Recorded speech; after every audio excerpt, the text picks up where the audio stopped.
అందరికీ మరణాత దేవుని యొక్క మహాకృపను బట్టి మరొకసారి దైవ గ్రంథంలోని విషయాలు నేర్చుకోవడానికి ప్రభు ఇచ్చిన ఆత్మీయ సమయంకే దేవునికి మహిమ కలుగును గాక. ఆమేన్. సమూయేలు గారు రాసిన మొదటి గ్రంథము 25వ అధ్యాయము 23వ వచనం నుండి ధ్యానించుకుందారు. అబిగయీలు దావీదును కనుగొని గార్ధం మీద నుండి త్వరగా దిగి దావీదునకు సాష్టాంగ నమస్కారము చేసి అతని పాదములు పట్టుకొని ఇట్లా నేను ప్రార్థన చేసుకుందారు. సర్వకృపానిధి, దయగలిగిన తండ్రి, కృపగలిగిన తండ్రి, నీ ఉన్నతమైన విజయనామమునకై అనేకమైన ప్రణుతులు, వినుతులు, కృతజ్ఞతలు, స్తుతులు, స్తోత్రములు చెల్లించుకొనుచున్నాం నాయన. కొద్ది వారము దీవించుము, ఆశీర్వదించుము. నీ వాక్యమును మాకు వినిపించుము.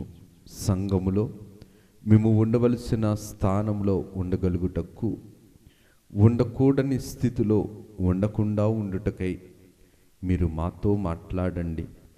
నీ వాక్యమును మాకు వినిపించండి. నీ కార్యములను నీ చిత్త ప్రకారము మా బ్రతుకులో మీరు జరిగించుమని మహిమనాథుడును శ్రేష్ఠపాలకుడును ఏకరక్షకుడగు యేసునామమున అడుగుచున్నాము తండ్రి. ఆమేన్. త్రిత్వదేవుని దీవెనాశీర్వాదములు, శుభములు, మేలులు, ఉపకారాలు ప్రభు మెండుగా నిండుగా అనుగ్రహింపచేస్తూ ప్రభు మహిమ పొందును గాక. ఆమేన్. దేవుని యొక్క ఆత్మీయ జీవితంలో స్త్రీకి దేవుడు ఉన్నతమైన విలువనిచ్చాడు. ఉన్నతమైన స్థానాన్ని దేవుడు అందించాడు. దేవుని యొక్క విశ్వాస జీవితంలో తల్లి వంటి స్థానమును దేవుడు స్త్రీకి ఇవ్వటం సృష్టిలో ఉన్నది. స్త్రీ బలహీనురాలని పేతురు గారు చెప్పుండొచ్చేమో కానీ దైవ గ్రంథములోని వాక్యమును బట్టి మనం చూడగలిగితే ప్రార్థనాపరులైన దైవ భయభక్తులు కలిగిన స్త్రీల యొక్క వారి వ్యక్తిగతమైన జీవితాన్ని బట్టి మనం చూడగలిగితే కనుక స్త్రీలు ఆత్మీయ జీవితంలో బలవంతులు, కుటుంబాన్ని బ్రతికించగలిగే బలవంతులు, కుటుంబాన్ని నడిపించగలిగే మార్గదర్శకులు, కుటుంబాన్ని వెలిగించగలిగే ప్రకాశత కలిగిన జ్ఞానము కలిగిన వారు, దైవజ్ఞానము, దైవ భక్తులు కలిగిన వారు. కుటుంబంలో దేవుని యొక్క జ్ఞానము స్త్రీకి ఉండటాన్ని బట్టి కుటుంబము వెలిగింపబడుతుంది. కుటుంబములో స్త్రీ దైవజ్ఞానముతో దేవుని యందు భయభక్తులు కలిగి ఉండటాన్ని బట్టి తరతరాలకు కూడా స్త్రీ మార్గదర్శకులుగా మార్చబడుతుంది. మనం చదువుతున్న ఆత్మీయ వాక్యంలో జాగ్రత్తగా గమనిస్తే గనక ఈ యొక్క వాక్యంలో ఒక స్త్రీ మనకు కనబడుతుంది. పనివారికి తల్లి, అలాగుననే బిడ్డలకు తల్లి, ఒక మోటుతనం కలిగిన భర్తకు భార్య. ఆవిడే అబిగయీలు. అబిగయీలు అనగా తండ్రి యొక్క సంతోషము అనర్థం. దేవుని యొక్క ఆత్మీయ జీవితములో ఆత్మీయ భక్తిని నేర్చుకుంది. దేవుని యందు భయభక్తులు కలిగినది, దేవుని అభిషేకుని యందు విశ్వాసము కలిగినది, భయభక్తులు కలిగినది, దేవుని పట్ల నిబద్ధత కలిగినది, నీతి కలిగినది. తన బ్రతుకులో నీతి నెగ్గాలని నీతికరంగా తన యొక్క ఉన్నతమైన స్థితిని తగ్గించుకొని దేన మనసు కలిగిన స్త్రీ అనగా ఒక గొప్ప భార్య అబిగయీలు గారు. ఎందుకు ఈ మాటను, ఈ స్త్రీ గురించి, ఈ యొక్క తల్లి గురించి మనం నేర్చుకోవాలి అనిస్తనంటే కనుక అబిగయీలు బైబిలు గ్రంథంలో ఒక ప్రత్యేకమైన స్థానము కలిగినది. ఏంటి ప్రత్యేకమైన స్థానము అనగా తన మీదకి, తన కుటుంబం మీదకి, తన భర్త మీదకి, తన పనివారి మీదకి, తన యొక్క చేతి పనుల మీదకి, తన యొక్క మందల మీదకి కీడు రాకుండానట్లు, కీడు చేరకుండానట్లు, కీడు కలగకుండానట్లు మేలుకరమైన మెలకు కలిగిన విశ్వాస జీవితం కలిగిన స్త్రీ అబిగయీలు. ఈ అబిగయీలు ద్వారా మన యొక్క భక్తి జీవితాన్ని మనం కొలత వేసుకుంటే గనక ఏ స్థితిలో ఉండగలుగుతున్నామో మనల్ని మనం గమనించుకోవలసిన వారమై ఉన్నాం. అబిగయేలు నాబాలుకు భార్య. నాబాలు అను పేరునకు మోటుతనము అని దేవుని యొక్క వాక్యం ద్వారా మనం చూడగలుగుతున్నాం. మోటు కలిగిన భర్తకు ఈ యొక్క మృదువు కలిగిన రూపవతి అయిన, సౌందర్యవతి అయిన, సుబుద్ధి కలిగిన, దైవ భయభక్తులు కలిగిన భార్య ఎలాగ దొరికింది? భార్య దొరికింది కానీ భార్య యొక్క స్థితిని బట్టి భర్త భార్యను సద్వినియోగపరచుకోలేకపోయాడు. దేవుని యందు భయభక్తులు కలిగినది, అభిషక్తుని యందు భయభక్తులు కలిగినది, దేవుని యొక్క వాక్యమును తన బ్రతుకులో నెరవేర్చగలిగేది, తన కుటుంబమును చక్కదిద్దుకునేది, రెబెకా వలె తల్లిగా తన పనివారిని కూడా చూసుకునేది. ఎందుకు ఈ మాటను నేను జ్ఞాపకం చేస్తున్నానంటే, అబిగయేలు ఉన్నతమైన దైవ భయముతో పాటు లోక సంబంధమైన దైవ భయభక్తులతో మనుషులను ప్రేమించే ప్రేమ కలిగినది. ఈ ప్రేమను బట్టి తన భర్త మోటు మాటలు మాట్లాడాడు కాబట్టి త్రాగుబోతుగా ఉండి, తిండిబోతుగా ఉండి, బహు క్రూరుడుగా ఉండి, ఒక పనికిమాలిన యజమానుడిగా ఉండి, తన యొక్క కుటుంబం మీదకి కీడు వస్తుందని గ్రహించుకోలేని మూర్ఖపు స్థితిలో ఉన్న నాబాలుకు దేవుడిచ్చిన బహుమానము అబిగయేలు. కానీ అబిగయేలు యొక్క విలువను నాబాలు సద్వినియోగపరచుకోలేకపోయాడు. లోక సంబంధమైన జ్ఞానముతో, లోక సంబంధమైన జీవితముతో, మానవ సంబంధమైన బ్రతుకుతో దేవుని యందు భయభక్తులు లేకుండా దావీదు ఎవడు, దావీదు యెష్షై కుమారి ఎవడు, ఈ లోకములో ఎంతోమంది యజమానులు విడిచిన దాసులు ఉన్నారు కదని చెప్పి సౌలు తరపున మాట్లాడిన ఒక బలహీనమైన విశ్వాసపు ఘటముగాను, మూర్ఖత్వముతో, క్రూరత్వముతో, దుష్టత్వముతో ఉన్న ఒక భర్తగాను ఈ యొక్క నాబాలును మనం చూడగలుగుతున్నాం. ఇటువంటి నాబాలు యొక్క బ్రతుకులో ఎందుకు ఈ కీడొచ్చింది అని మనం జాగ్రత్తగా గమనించగలిగితే గనక, నాబాలు గొర్రెలు ఉన్నవి ఈ మంద కాపరులతో పాటు దావీదు యొక్క పనివారు కూడా ఈ మందను కాస్తున్నంత కాలము కూడా నాబాలు పనివారు చెబుతున్న సాక్ష్యం ఏంటంటే, దావీదు యొక్క పనివారు మా మందను కాస్తుండేటప్పుడు, దావీదు యొక్క కాపరులు మా మందను రక్షిస్తుండేటప్పుడు ఏ కీడు రాలేదు, ఏ అపకారము చేరలేదు, ఏ క్రూర మృగము కూడా మా గొర్రెలను తీసుకుని వెళ్ళిపోలేదు. వారు వచ్చి నాబాలు దగ్గర ఉన్న గొర్రె మాంసమును అడగటాన్ని బట్టి దావీదు ఎవడు, యెష్షై కుమారుడు ఎవడు అని చెప్పి మూర్ఖముతో, గర్వముతో, అహంకారముతో రాజునే తృణీకరించాడు. దేవుడు నియమించిన రాజును తృణీకరించాడు. అభిషక్తుణ్ణి నోటికి ఇష్టమొచ్చినట్లు మాట్లాడాడని చెప్పి పనివాడు గబగబా పరిగెత్తుకుని వచ్చి ఈ అబిగయేలు దగ్గర చెబుతున్న మాట ఏంటనిసనంటే, దేవుని యొక్క వాక్య క్రమంలో చూస్తే గనక 14వ వచనం 25వ అధ్యాయంలో చూస్తే ఈ పనివాడు అబిగయేలుని సంబోధిస్తున్న మాట ఏంటంటే, అమ్మా చూడండి ఎంత గొప్ప ప్రేమను పనివారిలో సంపాదించుకుందో. ఇంటిలో ప్రేమ, కుటుంబములో ప్రేమ మాత్రమే కాక పనివారిని కూడా ప్రేమించగలిగే ఒక గొప్ప తల్లి కలిగిన స్థితి, వారి యొక్క యోగక్షేమాలను గమనించగలిగే గౌరవప్రదమైన తల్లిగా, గౌరవప్రదమైన భార్యగా, యజమానురాలుగా అబిగయేలు యొక్క జీవితం ఉంది. ఈ అబిగయేలు యొక్క జీవితాన్ని జాగ్రత్తగా మనం గమనించగలిగితే గనక, ఇవిడు ప్రేమించుకున్న, లేదంటే గనక ఇవిడు వివాహం చేసుకున్న ఈ యొక్క నాబాలుని బట్టి గొప్ప తీర్పు రాబోతుంది. దేవుని యొక్క వాక్య క్రమంలో జాగ్రత్తగా గమనిస్తే నాబాలు క్రూరుడు, మూర్ఖుడు, పనికిమాలిన వాడని దేవుని యొక్క వాక్య క్రమంలో చూస్తే గనక సమూయేలు గ్రంథం 25:17 చూస్తే గనక అంటున్న మాట ఏమిటనిస్తనంటే, 17వ వచనంలో క్రింది భాగంలో చూస్తే గనక, ఇప్పుడు నువ్వు చేయవలసిన దానిని బహు జాగ్రత్తగా ఆలోచించుము, మన యజమానుడు బహు పనికి మాలినవాడు.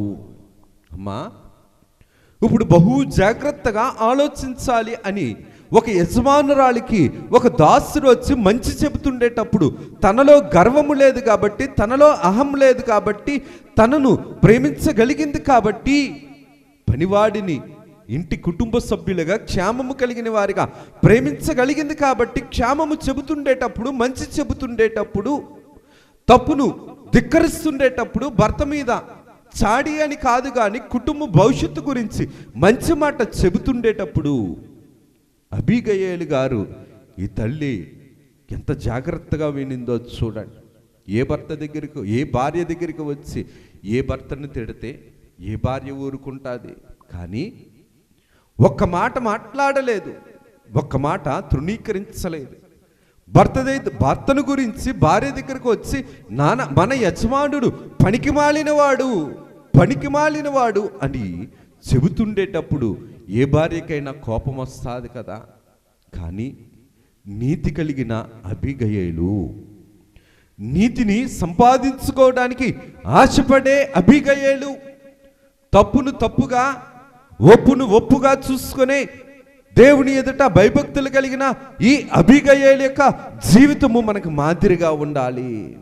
ఎందుకు ఈ మాటను నేను జ్ఞాపకం చేస్తున్నానంటే, పనివాడి మీద కోపాన్ని చూడలేదు కానీ నిజాన్ని తెలుసుకుంది. స్త్రీకి బలహీనమైన జీవితంలో ఒక భాగం ఏంటనిస్తానంటే పొగడతలు. ఎవరు మంచిగా మాట్లాడితే, ఎవరు నవ్విస్తే, ఎవరు కవ్విస్తే, ఎవరు పొగిడితే, ఎవరు నీ అంతటోళ్ళు లేరు అంటే స్త్రీ కొందరు, అందరూ కాదు కానీ మరి పొగిడు ఆ మాటలకు, లేదంటే కనుక నవ్వించే మాటలకు, పొగిడే మాటలకు వారి యొక్క సొంత స్థితిని మర్చిపోవడం అనేది, మేలుగా ఆ ఎదుటివారు హానికరంగా ఉన్నా సరే అనుకోవడం అనేది జరుగుతూ ఉంటుంది. కానీ అబీగయేలు దైవజ్ఞానము కలిగిన స్త్రీ, దైవజ్ఞానము కలిగిన ఈ యొక్క స్త్రీ పనివాడు వచ్చి తన భర్తను పనికి మాలినవాడు అన్నా సరే ఎటువంటి ప్రతికూలమైన ఆలోచించకుండా ఏది క్షేమమో, ఏది దీవెనో, ఏది ఉపయోగకరమో, ఏది ఆరోగ్యకరమో, ఏది హితమైనదో దానినే తీసుకుంది. కానీ వ్యర్థమైన దాన్ని విడిచిపెట్టింది. వ్యర్థమైన సంభాషణ చెయ్యలేదు, వ్యర్థమైన వాటిని ఉచ్చరించలేదు. వెంటనే పనివాడు వచ్చి చెప్పిన వెంటనే అబీగయేలు భర్త మీద ఉన్న కీడును ఎలాగ తొలగించాలి, తన పనివారి మీద ఉన్న కీడును ఎలాగ తొలగించాలి, తన యొక్క మందల మీద ఉన్న కీడును, గృహంలో కీడు రాకుండానట్లు ఎలాగ తొలగించాలి అని చెప్పి దైవజ్ఞానము కలిగి వెంటనే దేవుని యందు ఆసక్తి కలిగి దేవుని యొక్క స్థితిని బట్టి జాగ్రత్తగా చూడగలిగితే గనక 23వ వచనంలో చూస్తే గనక మొదట దావీదు గారిని కనుగొంది, త్వరపడింది, దిగింది, సాగిలపడింది, నమస్కారం చేసింది. ఒకటి కనుగొన్నది, త్వరపడింది, గార్ధభావాన్ని దిగింది, సాష్టాంగ నమస్కారం చేసింది, పాదాలను పట్టుకుంది, పాపాలను ఒప్పుకుంది. ఎందుకు ఈ మాటను నేను జ్ఞాపకం చేస్తున్నానంటే, దేవుడు అయ్యగారితోటి రాయించిన మాట, పాపంబు పలువిధ దేవుండ్లను కల్పించెను. ఏది నిజమైనది, ఏది సత్యమైనది, ఏది యథార్థమైనది, ఏది మనకు హానికరము కానిది అని మనం తెలుసుకోవాలనిసరంటే మనలో దైవజ్ఞానం ఉండాలి. దైవజ్ఞానము మేలైన దానిని కనుగొంటుంది, రక్షించే దానిని కనుగొంటుంది, అపకారము చేయని దానిని కనుగొంటుంది. అలాగే అబీగయేలు కూడా దావీదు గారిని కనుగొన్నాడు. దావీదు గారిని కనుగొన్నది కాబట్టి ఈ యొక్క కనుగొన్న దాన్ని వెంటనే తన యొక్క స్థితిని అంతటిని కూడా, తనకి పొలాలున్నాయి, స్థలాలున్నాయి, మందలున్నాయి, దేవుని యొక్క స్థితిని బట్టి జాగ్రత్తగా చూస్తే గనక అక్కడ పనివారున్నారు, ఆస్తిపరురాలు, జ్ఞానవంతురాలు, సుందరవతి, అందమైన స్త్రీ, సుబుద్ధి కలిగినది. ఎన్ని భూలోక సంబంధమైన స్థితులు ఉన్నా సరే ఆత్మీయ జీవితంలో కూడా దీనత్వం ఉన్నది, ఆత్మీయ జీవితంలో తగ్గింపు స్వభావం ఉన్నది, ఆత్మీయ జీవితంలో భయభక్తులు ఉన్నది, ఆత్మీయ జీవితంలో దేవుని యొక్క వాక్యమును వెంబడించే నెరవేర్పు చేయగలిగే స్థితి ఉన్నది. అన్నాడు యాకోబు గారు ఎలాగైతే యాషావును ఎదుర్కోవటానికి తన యొక్క మందను, పనివారిని, తన యొక్క పిల్లలను, భార్యలను మొదట ఎలాగైతే పంపించారో అలాగే అబీగయేలు గారు కూడా మొదట దావీదు గారిని కనుగోవటానికి, దావీదు గారినితో సంధి చేసుకోవడానికి దేవుడు ఎంచుకున్న ఆ యొక్క దైవ జ్ఞానాన్ని ఈవిడ కోరుకుంది కాబట్టే యాజకుణ్ణి, అభిషక్తుణ్ణి, రాజుని ఎలాగా, ఏ మర్యాద ప్రకారము, ఏ గౌరవం ప్రకారము, ఏ విలువ ప్రకారము ఎలాగ చూడాలనుకుందో అలాగే చూడగలిగింది, అలాగే చూసింది. అలాగ చూసింది కాబట్టే మాట్లాడటానికి అవకాశం వచ్చింది. ఎందుకు ఈ మాటను నేను జ్ఞాపకం చేస్తున్నా అంటే 23వ వచనం నుండి 31 వరకు చూడగలిగితే గనక ప్రతి దానిలోనూ కూడా, ప్రతి వచనంలోనూ కూడా చాలాసార్లు ఇంచుమించుగా ఈ యొక్క వచనంలో చూస్తే నా ఏలినవాడా, నా ఏలినవాడా, నా ఏలినవాడా అని చాలాసార్లు సంబోధిస్తుంది, చాలాసార్లు సంబోధించడం జరుగుతుంది. ఏలినవాడా అనగా పరిపాలకుడా, రాజా. భర్తేమో దావీదెవడు, యెషై కుమారుడెవడని మోటుతనముతో మాట్లాడాడు. తండ్రి గారు కూడా రాయించిన మాట, మోటు మాటలు ఆడవద్దు, మోటు పనులు చేయవద్దు, మూర్ఖపు మాటలు మాట్లాడవద్దు అని దేవుని వాక్యము చెబుతుంది. కానీ ఈ యొక్క తల్లి అబీగయేలు గారు అంటున్న మాట ఏంటనిసినంటే, నా ఏలినవాడా. ఎన్నోసార్లు ఈ యొక్క 23వ వచనం నుండి 32 వచనాల వరకు కూడా చూడగలిగితే గనక నా ఏలినవాడా అని చెప్పి దావీదు గారిని పలకరించడం, సంబోధించడం, సాష్టాంగపడటం, వేడుకోవటం, విధేయతతో ఉండటం, విశ్వాసాన్ని కనపరచడం, దేవుని యొక్క కృపను దావీదు గారి యొక్క జీవితంలో ఎత్తి చూపించడం, దావీదు గారి యొక్క జీవితంలో దేవుని అనుగ్రహం యొక్క వల్ల కలిగే మేలులను కృతజ్ఞతాపూర్వకంగా దావీదు గారిలో ఉన్న కోపాన్ని తగ్గించేలాగా, ఉద్రేకమును తగ్గించేలాగా. ఎందుకు ఈ మాటను నేను జ్ఞాపకం చేస్తున్నానంటే, ఈ యొక్క 25వ అధ్యాయంలో మనం చూడగలిగితే కనుక 13వ వచనంలో క్రింది భాగాన్ని చూడగలిగితే కనుక దావీదు వెనుక దాదాపు 400 మంది బయలుదేరగా 200 మంది సామాన్ల దగ్గర నిలిచిరి.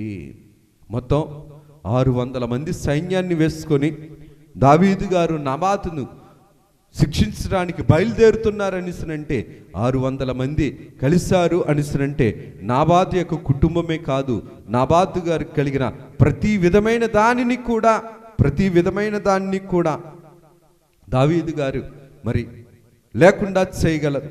కానీ అటువంటి ప్రతికూల పరిస్థితుల నుంచి, అటువంటి ప్రతికూలమైన దుస్థితుల నుంచి తప్పించడానికి దావీదు గారు దగ్గరకు మరి ఈ యొక్క అబీగయేలు గారు వచ్చారు. అబీగయేలు గారు వచ్చి, నా ఏలినవాడా, ఈ దోషము నాదయ్యా, నా తప్పును మన్నించవయ్యా, నా యొక్క భర్త అయిన నాబాలు దుష్టుడే.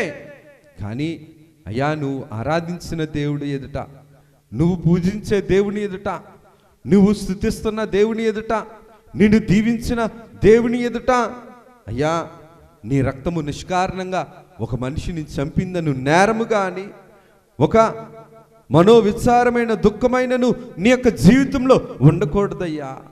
అయ్యా, నువ్వు నా ఏలిన వాడివి కాబట్టి, నీ దేవుడు నిన్ను ఎలాగైతే దీవించాడో, నీ దేవుని యొక్క గుణాలు కూడా, నీ దేవుని యొక్క ప్రేమ కూడా నీలో ఉన్నది కాబట్టి, అయ్యా నన్ను కూడా ఒక్కసారి కనికరించయ్యా. నేను పంపించిన కానుకలను నీవు అంగీకరించి నాకు కానీ, నా భర్తకు కానీ, నా పనివారికి కానీ, నా మందకు కానీ, నాకు కలిగిన దేని మీదను కూడా అయ్యా నీ అధికార స్థితిని బట్టి కాదు కానీ నీలో ఉన్న దైవ ప్రేమను బట్టి, నీలో ఉన్న దైవ ప్రేమను బట్టి కనికరించయ్యా, శిక్షించకయ్యా. అయ్యా నీ ఉగ్రత నుంచి మమ్మల్ని, మా యొక్క జీవితాన్ని, నాయనా మా భర్త బలహీనుడే, పనికి మాలిన వాడే, దుష్టుడే, తృణీకరించాడు. అయ్యా నేను చేశాను తప్పు, నా భర్త చేసిన తప్పు నేను చేసినట్టు అని చెప్పి భర్త యొక్క నేరాన్ని తన మీద మోపుకొని, భర్త మీద నేరం వేయకుండా, తప్పించుకోకుండా, తృణీకరించకుండా నేరాన్ని తన మీద వేసుకొని అబీగయేలు భర్త మీద ప్రేమను దేవునికి సాక్షిగాను, యాజకుడి మీద విధేయతతోనూ, దేవుని యందు భయభక్తులు కలిగిన ఒక గొప్ప తల్లిగాను, యజమానురాలుగాను ఈ యొక్క వచనాల్లో మనం చూడగలుగుతున్నాం. ఎందుకు ఈ మాటను నేను జ్ఞాపకం చేస్తున్నానంటే, దావీదు గారి దగ్గరికి ఈ తల్లి వచ్చి అంటున్న మాట, నా ఏలినవాడా ఈ దోషము నాదనించుము, నీ దాసురాలనైనా నన్ను మాట్లాడనివ్వయ్యా, నన్ను మాట్లాడనిమ్ము, నీ దాసురాలనైనా నేను చెప్పు మాటలను ఆలకించవయ్యా. అయ్యా, నా భర్త గురించి వదిలే, నీ దగ్గరికి నేను వచ్చానయ్యా, నిన్ను బతిమలాడటానికి వచ్చాను, నా భర్త చేసింది తప్పే, దయించి శిక్షించకయ్యా. అయ్యా, నువ్వు దేవుని యొక్క ప్రేమను బట్టి, దేవుని యొక్క కృపను బట్టి, దేవుని యొక్క కార్యక్రమం బట్టి శాశ్వతంగా నీ సంతతి ఉండేది కాబట్టి, నీ సంతానం ఉండగలిగేది కాబట్టి, దేవుడు నీతోటి ఉన్నాడు కాబట్టి మమ్మలను కనికరించు. 28వ వచనంలో నా తప్పును క్షమించుమయ్యా అయ్యా అని చెబుతూ దావీదు గారితో ఏమని అంటుందనిసనంటే, నీవు నీ శత్రువుల యొక్క ప్రాణములను విసిరివేసినావు. అయ్యా, నీ శక్తి ఏంటో నాకు తెలుసు. నువ్వు యుద్ధానికి వెళ్తే విజయం ఎలాగొస్తుందో నాకు తెలుసు.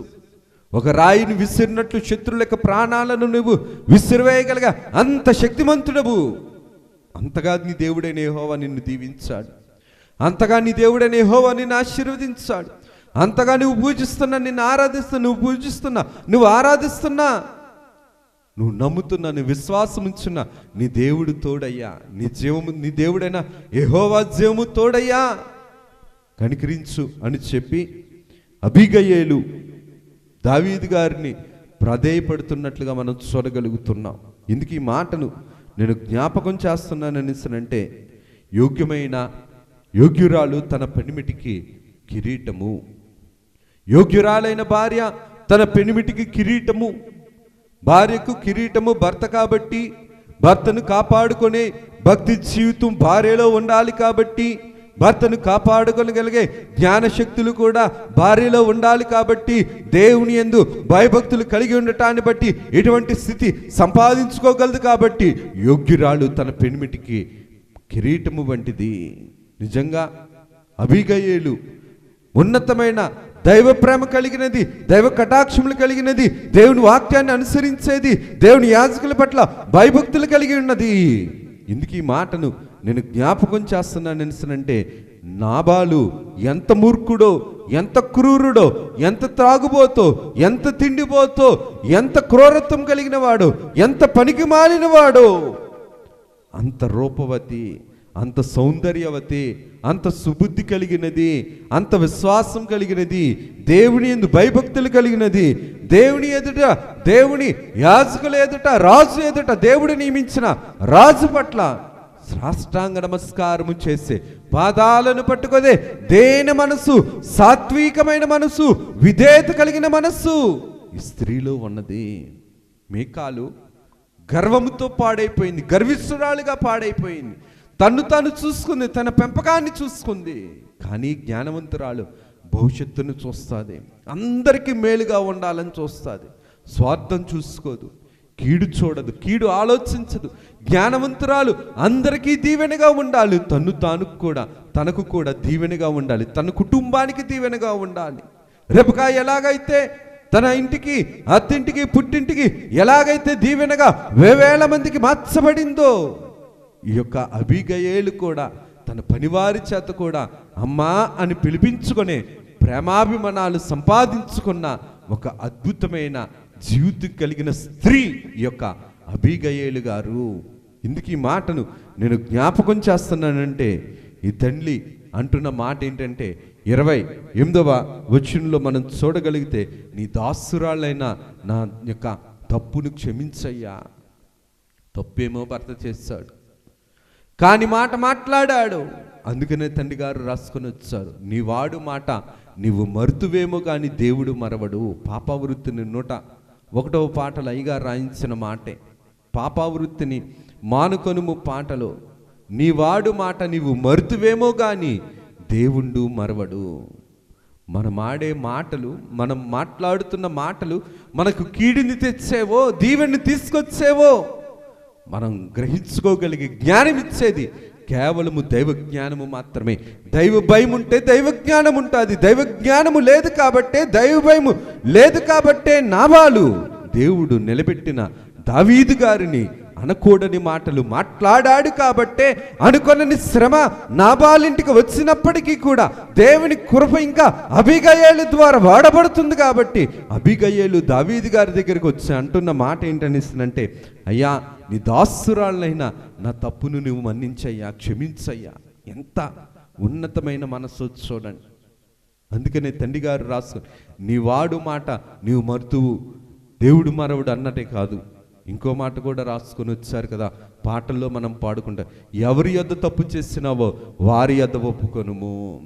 ఎవరి యొద్ద తప్పు కాని మాట మాట్లాడామో, ఎవరిని కించపరిచామో, ఎవరిని హేళనపరిచామో, ఎవరిని అనకూడని మాట అన్నామో, ఎవరి విషయంలో వేషధారణ స్థితిలో అసూయతో కపటంతో ఎన్ని మాటలు మాట్లాడామో ఆ మాటలు కూడా వారి యొద్ద ఒప్పుకొనుము.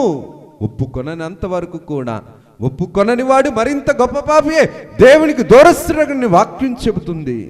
ఎందుకు ఈ మాటను నేను జ్ఞాపకం చేస్తున్నాను అనేసనంటే, దేవుని యొక్క దైవక్రమము దైవస్థితిలోనికి నడిపిస్తుంది, దైవక్రమము దైవత్వములోనికి నడిపిస్తుంది, దైవక్రమము దేవునిలోనికి నడిపిస్తుంది, దేవునిని నిలుపుకునేలాగా చేరుస్తుంది.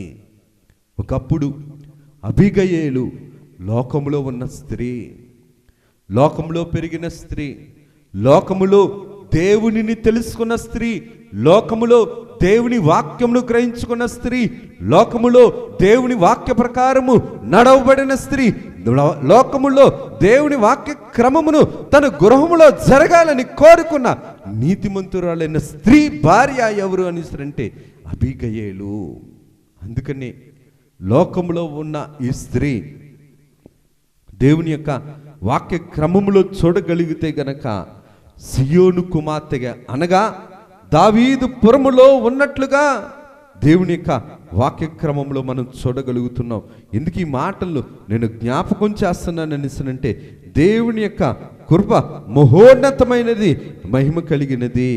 అందుకనే సమూయేలు గారు రాసిన 2వ గ్రంథము 3వ అధ్యాయంలో మనం చూడగలిగితే గనక హెబ్రోనులో 2వ వచనంలో చూస్తే, హెబ్రోనులో దావీదుకు పుట్టిన కుమారులేవరగా అని చెబుతూ ప్రభువు రాయించిన మాట జాగ్రత్తగా మనం గమనించగలిగితే గనక 3వ వచనంలో కర్మీలీయుడగు నాబాలు భార్య అయిన అబీగయేలు వలన పుట్టెను. ఎక్కడుంది స్త్రీ? ఎక్కడుంది? ఒకప్పుడు నాబాలు దగ్గర ఉన్న ఈ స్త్రీ ఎక్కడ ఎవరిని చేరిందంటే, దైవ భయము కలిగిన, దైవ సన్నిధి కలిగిన, తన్ను మరణించగలిగే, తన్ను రక్షించగలిగే పాదాల ఎదుగు చేరింది. కాబట్టి ఆ పాద సన్నిధి ఎక్కడికి నడిపించింది అనేసనంటే, సియోను కుమార్తెలు ఉండే దావీదుపురములోనికి నడిపించింది. లోకములో నానిపోయిన వాడు లోకాన్ని ఎదిరించలేడు.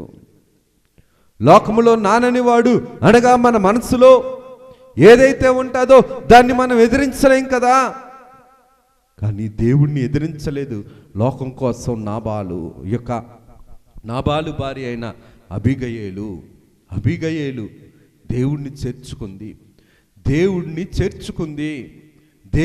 తెలుసుకుంది, దేవుణ్ణి కనుగొనింది, దేవుని కోసం తన స్థితిని విడిచిపెట్టింది, త్వరగా విడిచిపెట్టింది, ఆలస్యము చేయకుండా విడిచిపెట్టింది, త్వరితగతిన విడిచిపెట్టుకుంది. కాబట్టే దేవుడు మన్నించాడు, దేవుడు శిక్ష నుంచి తప్పించాడు, తప్పును క్షమించాడు.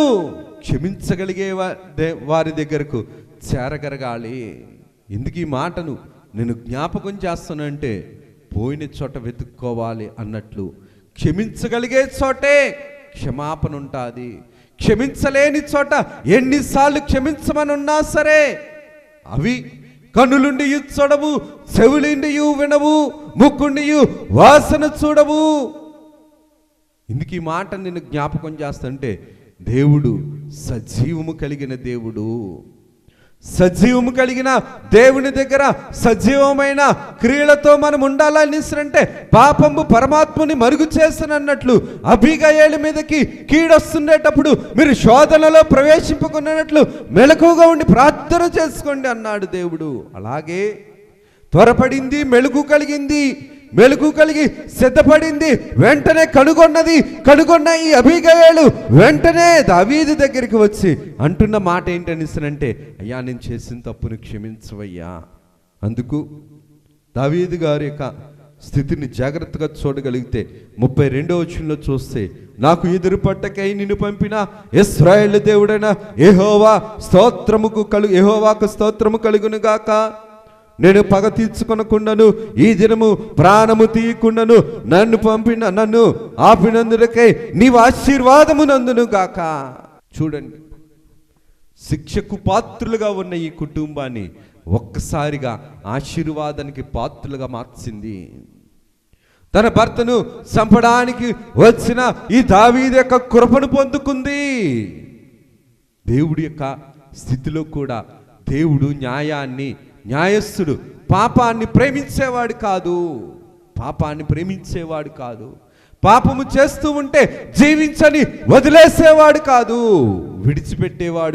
పాపములో విడిచిపెట్టేసేవాడు కాదు, పాపమును పరిహారము చేసేవాడు, పాప ఫలితములను సంహారము చేసేవాడు. అందుకని దావీదు గారి యొక్క జీవితంలో అబీగయీలుతో దావీదు గారు అంటున్న మాట, నిన్ను పంపించిన దేవుడు యెహోవాకు స్తోత్రము కలుగును గాక, నీకు ఆశీర్వాదము కలుగును గాక.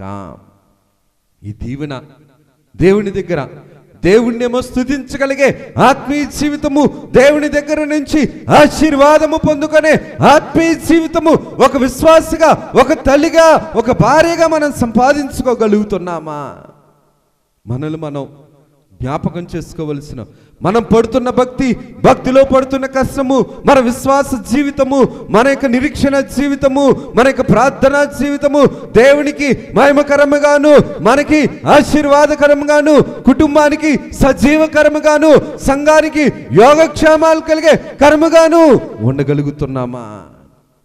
నిలుపుకోగలుగుతున్నామా? పోషించుకోగలుగుతున్నామా? మనల్ని మనం గమనించుకోగలిగితే అబీగయీలు ప్రక్కన మనం ఉండటానికి కూడా సరిపడని వారము. అబీగయీలు గారి పక్కన మనం నిలవటానికి సరిపడని వారము. ఇందుకు ఈ మాటను నేను జ్ఞాపకం చేస్తున్నానంటే, దేవుడు దావీదు గారితో అంటున్న మాట, నీవు త్వరపడి నన్ను ఎదుర్కొనకపోయిన ఎడల నీకు హాని చేయకుండా నన్ను ఆటంకపరిచిన ఇశ్రాయేలు దేవుడైన యెహోవా జీవము తోడు. నువ్వు త్వరపడ్డావు కాబట్టే హాని కలగకుండా ఉన్నది. అబీగయీలు చురుకైన స్త్రీ. హెబ్రీ స్త్రీలు చురుకైన వారు అన్నట్లు అబీగయీలు శ్రమను తప్పించుకోవడంలో చురుకు కలిగినది, ఆపద తప్పించుకోవడంలో మెలకువ కలిగినది, శోధనలో ప్రవేశింపుకున్నట్లు మెలకువ కలిగిన ఆత్మీయ జీవితము, భౌతిక శరీర సంబంధమైన బలము, అలాగున్నే ఆత్మ సంబంధమైన శక్తి కలిగిన జీవితం ఎవరిదనిసరంటే అబీగయీలుది. అబీగయీలు శారీరకంగాను చురుకుదనం కలిగినది, ఆత్మీయంగాను కూడా బలము కలిగిన స్త్రీ. మనకి ఆత్మీయ జీవితంలో ఇటువంటి భక్తి జీవితాన్ని భూలోకంలో మనం సంపాదన చేసుకోవడానికి, సాధన చేయటానికి మనం ప్రయత్నం చేయగలుగుతున్నామా? మనల్ని మనం పరీక్షించుకోవలసిన వారు ఉన్నాం. అబీగయీలు ఒకవేళ గనక దావీదు దగ్గర వచ్చి అడగకుండా, క్షమించమని అడగకుండా దావీదు గారి యొక్క ఉగ్రతను తగ్గించకుండా ఉంటే నాబాలును సంబంధించిన ఈ భార్య ఏమవును, ఈ కుటుంబం ఏమవును, పనివారేమవును, గొర్రెలు ఏమవును? 600 మంది సైన్యం వస్తుందనిసరంటే చేతులు కట్టుకొని వెళ్తారా? 600 సైన్యము కలిగిన రాజు వచ్చాడంటే చేతులు కట్టుకొని ముడుచుకొని చూసి వెళ్తారా? వెళ్ళరు కదా. దావీదు గారు ఏ యుద్ధానికి వెళ్ళినా సరే, మోషే గారు యుద్ధానికి వెళ్ళినప్పుడు ఎలాగ జయము పొందారో అలాగే ఏ యుద్ధములో ఉన్నా సరే జయాన్ని పొందిన రాజు దావీదు గారు. కారణం ఏంటంటే దేవుడు సహాయాన్ని బట్టి, దేవుని తోడును బట్టి. ఈ తల్లి వచ్చింది, క్షమాపణ అడిగింది, అమ్మా అని చెబుతూ దావీదు గారి జీవితాల్లో చూడగలిగితే గనక ఈ యొక్క అబీగయీలుతో అంటున్న మాట, దేవుడని యెహోవా జీవము తోడు, తెల్లవారులోగా నాబాలుకు మగవాడొకడు విడవబడనన్న మాట నిశ్చయమని చెప్పి తన యొద్దకు ఆమె తెచ్చిన వాటిని ఆమె చేత తీసుకొని చూడండి ఎంత మర్యాదో, లెక్కలేని స్థితిలో లేడు దావీదు గారు. ఆమె తెచ్చినవి ఆమె చేత తీసుకొని, నీ మాటలు నేను ఆలకించి నీ మనవి అంగీకరించున్నాను, సమాధానముగా నీ ఇంటికి పొమ్మని ఆమెతో చెప్పెను. ఎంత గొప్ప తగ్గింపు భక్తి జీవితంలో, ఎంత భక్తి జీవితంలో ఎంత తగ్గింపు, ఎంత దేనత్వం, ఎంత సాత్వికము, ఎంత సమాధానము, ఎంత గౌరవము, ఎంత మర్యాద దేవుడు మనకి నేర్పించిన దాని ప్రకారం మనం గ్రహించుకోగలుగుతున్నాం, మనం చేర్చుకోగలుగుతున్నాం. మనల్ని మనం ఒక్కసారి గమనించుకుంటే, రాజుకి అబీగయీలు ఇచ్చిన ఆ యొక్క స్థితి అల్పమైనప్పటికీ కూడా ఆమె సంతోషం కోసం, ఆమె యొక్క మరి ప్రోత్సాహపరచుట కొరకు బాధపడకూడదని చెప్పి అబీగయీలు పట్ల ప్రేమ కలిగి, మర్యాద కలిగి, గౌరవం కలిగి, చిన్న స్థితి అయినప్పటికీ కూడా ఆమె చేతుల ద్వారా తీసుకొని, అమ్మా నువ్వు చెప్పిన మాట ప్రకారం నీ మనవిని నేను ఆలకించాను, నీ మనవిని నేను ఆలకించాను కాబట్టి సమాధానముగా నువ్వు నీ ఇంటికి వెళ్ళిపో, నీ ఇంటికి వెళ్ళమ్మా తిరిగి అని చెప్పి. ఇందుకు ఈ మాటను నేను జ్ఞాపకం చేస్తానంటే, బాధతోటి వెళ్ళింది, సమాధానంతో వచ్చింది, శోధనతోటి వెళ్ళింది, శాంతకరమైన మనస్సుతోటి గృహానికి వచ్చింది. దేవుని దగ్గర కూడా అబీగయీలు దావీదు గారి దగ్గర ఎలాగైతే తన పాపాన్ని ఒప్పుకుందో, మొదట దావీదు గారి కనుగొంది, త్వరపడింది, దిగింది, సాష్టాంగ నమస్కారం చేసుకుంది, పాదాలను పట్టుకుంది, క్షమాపణ అడిగింది, దేవుని కార్యాలను ఎత్తి చూపించింది, దేవుని నీకు సాక్షిగా ఉన్నాడని రుజువుపరుస్తుంది, అభిషక్తుని గౌరవిస్తుంది. ఇవన్నీ చేసిన తర్వాత బహుమానం ఇచ్చింది, ఆ కానుకలను తీసుకుంది. కానుకలను తీసుకున్న తర్వాత ఇచ్చిన కానుకలను దావీదు గారు అంగీకరించి అంటున్నమాట, అమ్మా నువ్వు సమాధానం కలిగి నీ ఇంటికి నువ్వు తిరిగి వెళ్ళు. ఎంత గొప్ప గొప్ప ఆత్మీయ జీవితము ఈ యొక్క వాక్యంలో మనకు కనబడుతుందో మనల్ని మనం పరీక్షించుకోవలసిన వారమై ఉన్నాం. ఎందుకు ఈ మాటను నేను జ్ఞాపకం చేస్తాను అంటే, యోగ్యురాలు తన పెనిమిటికి కిరీటము, సిగ్గు తెచ్చినది వాని ఎముకలు కుక్కుళ్ళు, సిగ్గు తెచ్చినది వాని ఎముకల కుక్కుళ్ళు. యోగ్యురాలైన భార్య, సిగ్గుపరిచే భార్య. ఈ యొక్క అబీగయీలు గారు దేవుని దృష్టిలో యోగ్యురాలైన భార్య. సిగ్గుపడనివ్వలేదు భర్తని, పనివారిని సిగ్గుపడనివ్వలేదు, మందలను నాశనం కానివ్వలేదు, గృహము మీదకి కీడు తేకుండా, రాకుండా, చేరకుండా, ఎవరి పాదాలైతే చేరాలో వారి పాదాలను పట్టుకుంది అబీగయీలు. అందుకనే అబీగయీలు తండ్రి యొక్క సంతోషమయ్యింది. అందుకనే అబీగయీలు సియోను కుమార్తె అయ్యింది. యెరూషలేములో అలాగా దేవుడు ఆ యొక్క వాగ్దాన భూమిలో రాజుల కుటుంబము ఉండే స్థలము సియోను, ఆ కుమార్తెలుండే ఆ పురములో స్థానము కలిగిన, సారము కలిగిన ఆత్మీయ జీవితంలో చేరగలిగింది. భూలోకంలో భక్తిని మనం సరిచేసుకోగలిగితేనే ఆనాడు ఈ యొక్క అబీగయీలు ఎలాగైతే సియోను కుమార్తెగా మార్చబడిందో, రేపు దేవుడు ఇచ్చిన విలువైన స్థితిని బట్టి, రేపు దేవుడి కృపను బట్టి మనం కూడా ఆనాడు వచ్చే రోజుల్లో నూతన యెరూషలేములో మనం ఉండగలుగుతాం. ఎందుకు ఈ మాటను నేను జ్ఞాపకం చేస్తున్నానని అంటే, భూలోకంలో సరికాకపోతే ఎక్కడా సరికాలేము. భూలోకంలో ఉన్నప్పుడే సంఘములో దేవుడికి విలువిచ్చి, గౌరవించి, మర్యాదపరిచి, దేవుని యొక్క వాక్య క్రమము ప్రకారము మన బ్రతుకును మనం నడిపించుకున్నప్పుడే, ఒక కాలం వచ్చినప్పుడు, ఒక కాలము దేవుడు నిర్ణయించాడు కాబట్టి ఆ కాలం వచ్చినప్పుడు ఇక్కడ అబీగయీలు ఎలాగైతే సియోను కుమార్తెగా, సియోను యొక్క వారసులుగా మార్చబడిందో, అలాగే మనం కూడా వధూ సంఘముగా దేవుని యొక్క రూపలావణ్యతలు కలిగిన, బుద్ధి కలిగిన, కన్యకలు కలిగిన స్థితిలోనికి మనం చేరగలగాం, మనం ఉండగలగాం, మనం స్థిరపరచుకోగలగాం. దేవుడి కొద్ది వాక్యమును మనం వినికిడిలో దీవించి ప్రభువు మహిమ పొందును గాక.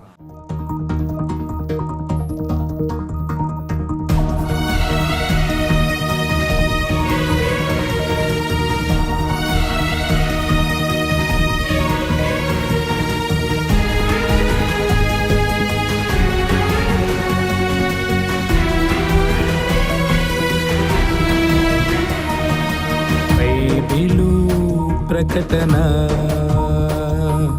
బయలుపరచిన ప్రకటన, యేసయ్య ప్రకటన, దాసయ్య ప్రకటన, పరలోక ప్రకటన, పరిశుద్ధ ప్రకటన, యేసయ్య ప్రకటన, దాసయ్య ప్రకటన, పరలోక ప్రకటన, పరిశుద్ధ ప్రకటన.